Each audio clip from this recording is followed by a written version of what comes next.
And joining us right now on the Ralph Orthopedics guest line, our friend from USA Today's Sixers Wire editor, writer himself, Mr. Kai Carlin. Kai, how you doing, man? What's going on, Mark? How we doing, man? Before they head on out to Las Vegas and they wrap up in Utah, make sure you guys are following everything that Kai is reporting on. They'll be out there in Vegas, as a matter of fact, and usually whatever happens in Vegas stays in Vegas unless you're a reporter and you're literally paid to tell everybody what happened in Vegas. Kai will be out there as well, so follow him on Twitter. Also, before we get to the things that's just constantly in the news cycle when it comes to Tyrese Maxey and it comes to James Harden and what his future holds, let's talk about what we know so far. We know Mo Bamba is going to be here, and we also know that Patrick Beverley is going to be here. Let's start it off with Patrick Beverley. What role do you see Patrick Beverley having with the 76ers? So I think Beverley, I think fans can kind of like look at him as like the guard version of PJ Tucker. Like he's just going to pretty much come in here and like he's going to bring in a lot of veteran know-how. He's going to kind of do all the little things that a team is going to need in order to win games. So except now it's in the guard form rather than power forward form like Tucker. So it's a 1-year deal. $3.2 million is the reported number. Hasn't become official just yet, but you know they've obviously agreed to the terms. So I think Beverly's going to come in here. I know he sought out Doc Rivers and sought out his opinion. He said that on his podcast, the Pat Bev podcast.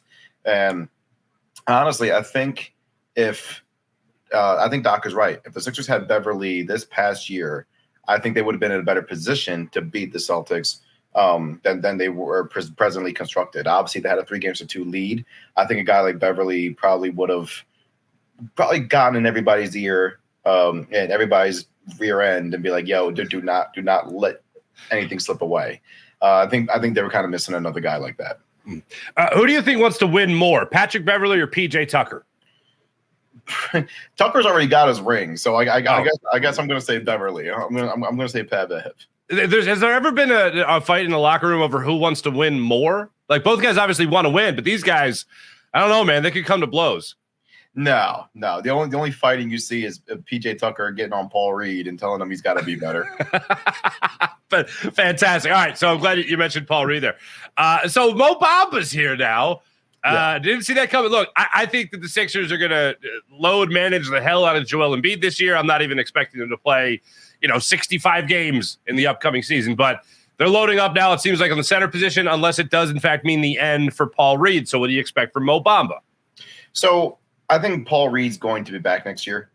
He's a restricted free agent. And I do believe that even if he signs an offer sheet elsewhere, the Sixers are going to match it. I would be surprised if he's not in a Philadelphia uniform next year. There's obviously a lot of mutual interest between the two sides in order to bring him back.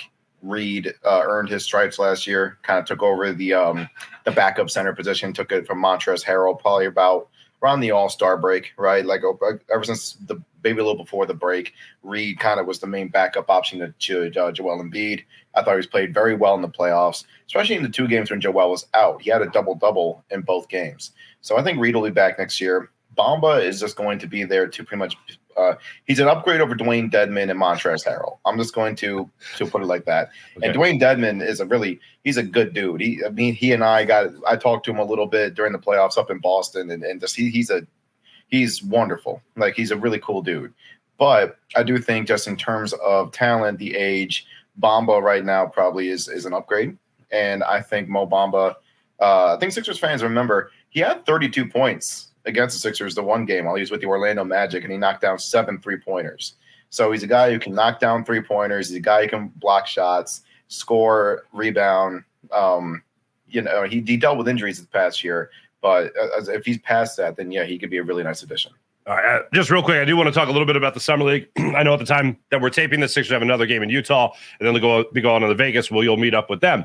But one name that's jumped out to me is literally like jumped out of the gym as far as I'm concerned, and just watching him play. Ricky Council the fourth, if I have my Roman numerals correct. Right. He has just been out there, the Arkansas product, which at Wichita State before that. Like, I can't, maybe in terms of explosiveness, in terms of like a 6'6" type of guard play, that's good. I haven't seen athleticism like that from any one of the Sixers since like Andre Iguodala. Like that's the kind of player that he reminds me of in terms of what he can do in terms of attacking the rim. What do you like from him, and who else has jumped out to you? Council the Fourth to me has kind of shown that he could be solid, like more than anything. He doesn't try to do too much. He stays within his lane. He is going to shoot the ball better. And that's something. The next guy I'm about to bring up, Jaden Springer, as well. At some point, Jaden Springer does have to start kind of knocking down shots. But you can see the improvement in Springer's game as well. The fact that he's able to get to the rim. He's been finishing at the rim. He has been knocking down free throws, getting to the free throw line at a high rate. His defensive instincts are completely off the charts. Jaden Springer's defensive instincts, and we have seen that, like in the short amount of time he has gotten in NBA games, in previous summer leagues, in the G League. Jaden Springer's defensive instincts are completely off the charts. It's so impressive. And yeah, his ability to finish at the basket has been really good. But at some point, though, he's going to have to start knocking down three-pointers, because that's the name of the game in today's NBA, unfortunately, for him. So if Jaden Springer can start knocking down threes, he should be in the rotation, in my opinion. All right, make sure you guys are checking out all that Kai is writing on the Sixers Newswire when it comes to the USA Today Sixers Wire, including the grades he has given out in the stage that we're at when it comes to all things Summer League. Okay. James Harden. Tyrese Maxey. I know, man. I've talked about it a lot. I need to bring somebody else in to talk about it. And you're the first guy I thought of for this. You've covered it well. When it comes to the James Harden situation, let's just start there before we even venture into the name Damian Lillard, and then before we even mention the name Tyrese Maxey. But just James Harden, he was opting in to be traded. Now they might not trade him, but he wants to be traded, but they still might not trade him. Where the hell are we right now, Kai Carlin, on the James Harden situation? Okay. So deep breath, everybody. Yeah. Obviously a lot to unpack there, right? So listen, the Sixers are not going to trade James Harden just to trade James Harden. This is honestly, I kind of feel for Joel Embiid here a little bit, because this is now the second time in the last 3 years he's going to have to deal with this, because he dealt with it with Ben Simmons in the 2021-22 season. Now he's dealing with it again with James Harden. James Harden is going to be on the Sixers roster on opening night. That is my prediction. I think it's going to happen, because Daryl is not going to just trade him just because he said I want out. So Daryl is going to sit back. He's going to wait until he gets the right offer, or he's going to continue to work with James, be like, hey, man, listen, you and I have been together from our days with the Houston Rockets. We have been together, a lot in Houston. We've been through a lot here in Philadelphia. Let's sit down and let's figure this out. If we can't, we'll move on. But you got to work with me. So I think there's a good chance that they could reconcile, just because Daryl has a relationship with James that he didn't have with Ben a couple of years ago. So maybe in this situation, James will show up and be a good soldier and just hoop and do what he does. But I can't help but think, when he wanted out in Houston 2 years ago, he did everything he could to get out of Houston. Lollygagging, not showing up for training camp, in the middle of games. I think I read some athletic report that he was throwing balls at teammates in practice, like just trying to get out of Houston. The alleged fat suit? Yeah, the quote-unquote fat suit, you know what I mean? So, just he wasn't looking good. Then he goes to Brooklyn, and I can't really fault him for what happened in Brooklyn, because of the whole, obviously Kyrie Irving gets a lot of flack for what happened there. And honestly, after hearing everything and seeing everything, Kyrie probably deserves a lot of the blame there. So I can't really fault James for this one, but it does go to show that when he wanted out of Brooklyn, it was the same thing. He was lollygagging. He was throwing balls at teammates. He was, missing team flights. He was like, just get me out of Brooklyn. And then obviously he got traded here to Philadelphia. So who's to know that he's not going to do the same thing this time around? So that I think that's something that has to be considered as well. Like when James Harden wants out, he's shown he wants out. So go ahead. Okay, go ahead. I was just going to say this. So that's what worries me so much, though, because he's supposed to have this great relationship, as you pointed out, with Daryl Morey. And if there's ever going to be a situation where Daryl Morey and James Harden were going to be on the same page and be simpatico, really to a situation where you had a player and a GM on the same page, I would expect those two to be on the same page. But yet, here we are. Right. So I'm curious to just kind of see what happens. I mean, Daryl Morey still believes that he can work something out with James and keep him around here. And who's to know that, or who's to say that he's not going to work something out with him? Okay. The two of them have had such a great relationship. All right. The latest is that the Clippers apparently really want James Harden. They really want him on their squad.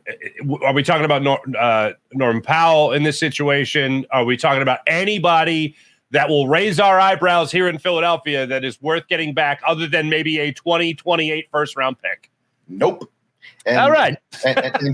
and that is why Daryl's going to take his time. Like, Daryl's not just going to trade James to the Clippers for their scraps. You know what I mean? So, like, if the Clippers aren't going to give up Paul George or Kawhi Leonard, which I get it, I wouldn't give up Paul George or Kawhi Leonard either, then you got to give me like a Terrence Mann. You got to give me a Norman Powell. You got to give me, somebody. Yeah, like, I don't want, if you're Daryl Morey, you're not trying to take back Marcus Morris, Robert Covington, and what was the other name I saw? Nicholas Batum. Yeah, those are not the names that you want to give up James Harden for, because if you do that deal, then this upcoming season immediately becomes a gap year, and you're not contending for a title. It is what it is. And then you try again in the 2024 offseason. Like, that's pretty much how the things are going to go if you were to pull the trigger on that deal. And that's where Damian Lillard kind of comes into play. So if the Sixers were to get involved with that, send Harden to the Clippers, Dame goes to Philly, Maxey goes to Portland, the Clippers send somebody somewhere, like, then sure, something could work out, because Lillard is one of the few guys I would trade Tyrese Maxey for. Luka Doncic is probably the other one. And if Nikola Jokic ever became available out in Denver, I'd send Tyrese packing as well. But I look at Maxey, and obviously he's a rising star in this league. He's an all-star, or he's not yet, but I think he's going to be an all-star at some point. He's works it so hard and he figures it out. But he's not – I feel like the Sixers right now, their window to win is right now. And that's where you got to go get a win now type of player in Damian Lillard. That's just how I see it. Mm-hmm. No, I'm with you. So Maxey would be on the table, wouldn't be untouchable. You'd be willing to move on from prime Jordan, or get prime Jordan for Tyrese Maxey, unlike some people, sarcastic or not. Yeah, no, 100%. And it's not. And I understand why the Sixers don't want to, because then you got to think about your future. You got to think about the flexibility. Lillard I think he's got 4 years left on his deal. A deal that could pay him up to, I think, $63.2 million in the 2026-27 season. So, I mean, I get it. But on the flip side, if you want to win a championship, then, I mean, Lillard kind of gives you that win now type of window right now. Yeah, no, I hear you. I absolutely hear you. One more thing I want to talk about here. As far as the starting five goes into the season, you think James Harden's going to be a part of this? The starting five is really not going to be a lot different then, is it, going into next season? Tobias still here, Maxey's still here, Harden coming back again, Joel Embiid, obviously, PJ Tucker. We're really not looking at a huge roster overhaul from last year to this year. No, I don't think we are. Now, it's only July 6th at the time of this recording. So anything can happen between now and media day at the end of September. That's still a good 2.5 months away. So it's one of those things for me where I look at it and I just don't see where a clear trade comes to fruition right now. Even Tobias Harris, like, everybody's like, oh, Tobias is out. No, because you're not going to trade him just for anything either. A lot of people get on Tobias's case, and I think I've said this on the show plenty of times. Tobias Harris, you're not going to find a better number 4 option than Tobias Harris. Because unfortunately, he's getting paid number 1 type money at $39 million a year. So fans get annoyed over that. But Tobias Harris is a damn good player at the end of the day. I mean, he's averaging 14 and 7, and he shoots 50% from the floor, almost 40% from deep. He is a good player. Plus, if you're the Sixers, you free him up next year and you have $39 million to play with in free agency. The other thing is, I'm expecting more out of Tobias Harris in a Nick Nurse offense. I know everyone talks about Nick Nurse's defense, but offensively speaking, I think Tobias Harris is going to be somebody who's going to benefit greatly from a new system. Yeah, we'll agree with that 100% as well. Like, you're looking at a guy who is now going to, like, head into this new season with a new coach. And I think Doc Rivers, I thought, did a really good job with him. But I mean, he was just kind of standing there in the corner often, a lot of times, just waiting for the ball. Yeah. With Nick Nurse, there's going to be a lot more ball movement. There's going to be a lot more player movement, a lot more innovative offensive schemes, defensive schemes, everything else in between. So I'm curious to see how he fits in a Nick Nurse offense. Mm-hmm. I wouldn't trade Tobias Harris if I'm the Sixers, just because I really do believe that he's a very valuable player. And on top of that, Mark, the money comes off the books next year. So now you got $39 million to play with. Kai, safe travels to Vegas, man. You've been out there before, right? You've done the Summer League circuit. This is my first time. This is your first time doing the Summer League circuit? Yes. Fantastic. And make sure you guys are reading all the stuff he's got coming out there with regard to the Vegas Summer League and the 76ers. Kai Carlin, USA Today Sixers writer for the Sixers Wire as well as editor. Appreciate you, man. Thanks so much. Thank you so much, Mark. Appreciate it. See you, man.